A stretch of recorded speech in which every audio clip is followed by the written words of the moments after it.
ఆకాశం నుంచి పడిన వర్షం నిష్ఫలంగా వెళ్ళదు, ఆకాశం నుంచి పడిన మంచు నిష్ఫలంగా వెళ్ళదు.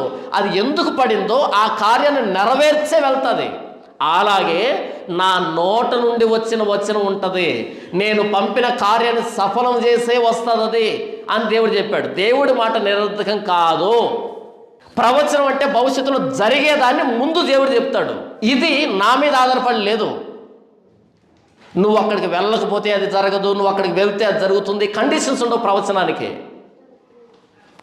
కన్యక గర్భవతి కుమారుని కంటుంది, అంతే.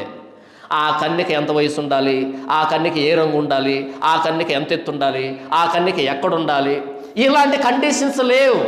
కన్యక గర్భవతి కుమారుని కంటుంది. ఇది మీకు ఇప్పుడు తెలీదు, భవిష్యత్తులో జరుగుతుంది. దాన్ని ముందే చెప్పాడు. అదే ప్రవచనం అంటే. కండిషన్స్ ఉండవు. ఇంత చిన్న విషయాన్ని తెలియకుండా కోటలు కట్టేస్తున్నారు క్రైస్తవ్యంలో.